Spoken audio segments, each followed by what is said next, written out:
என் பெயருக்கு காரணமான என் தாயிருக்கும் தாய் தமிழுக்கும் என் முதற்கண் வணக்கத்தை தெரிவித்துக் கொள்கிறேன்.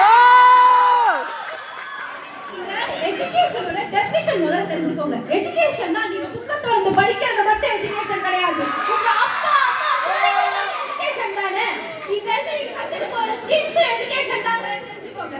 சரி, நீங்க பேசுறீங்க ஃபார்மல் எஜுகேஷன் பத்தி பேசுறீங்களா? நான் அது வெளியே வரேன். எதுக்காக இந்த ஸ்கூல் இந்த காலேஜ் சேர்க்கணும்னு அப்பா அம்மா அவ்வளவு கஷ்டப்படுறாங்க?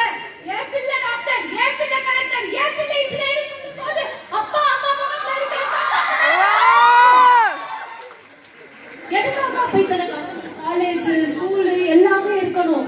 எல்லாத்துக்கும் ஒரு பெரிய போட்டு போட்டுட்டு நமக்கு வேற ஹார்ட் ஒர்க் பட்டி பசிட்டு தலை முன்னேறி இவரு முன்னாடி பேசினவரு எஜுகேஷன் முக்கியமான பேச சொன்னா எஜுகேஷன் சிஸ்டம் பத்தி பேசுறாரு. கோடு போட்டு ரோடு போட்டு காரே ஓட்டி இங்க உட்கார்ந்து இருக்க குழந்தை இப்பதான் வந்து ஃபர்ஸ்ட் இயர் படிக்கிறான். அவளுக்கு இவங்களுக்கும் 5-6 வயசு வித்தியாசம் இருக்கும். எனக்கு அவங்களுக்கு 3-4 வயசு வித்தியாசம் இருக்கும். ஆனா பயம் இல்லாம இங்க வந்து பேசுறாமே, அச்சமில்லை அச்சமில்லை அச்சமில்லை உச்சி மீது வாழித்து வீழுகின்ற போதிலும் அச்சமில்லை அச்சமில்லை அச்சமில்லை இந்த தைரியத்தை கற்றுக் கொடுத்தது எஜுகேஷன் தானே. கேடில் விழுச்செல்வம் கல்வி ஒருவருக்கு மாணவர்கள் மற்ற சொல்லியிருக்காரு. படிக்காமல் இருப்பதை விட பிழைக்காமல் இருக்கலாம் என்று பிளாட்டோ சொல்லியிருக்காரு. பெத்த பிள்ளை கை கொடுக்கவில்லை என்றாலும் படித்த படிப்பு கை கொடுக்கணும் காந்தி சொல்லியிருக்காரு. நாங்க 3 பேர் சேர்ந்து இந்த வாக்கியத்தெல்லாம் பேசிடுவோம். பயமா இருக்குங்க.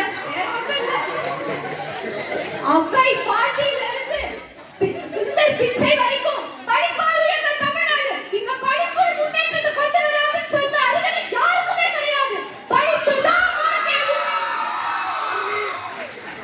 ஸ்ரீமதி அப்படின்னு சொல்லி 23 வயதுள்ள ஒரு பெண், பழங்குடியினர் சார்ந்தவர்கள். ஆனா அவங்க சிவில் நீதிபதியா இப்ப வந்து உட்கார்ந்து இருக்காங்க. ஒரு பழங்குடியே புதுக்குடியா மாற்றின ஒரு தகுதி கல்விக்கு மட்டும்தான் உண்டு.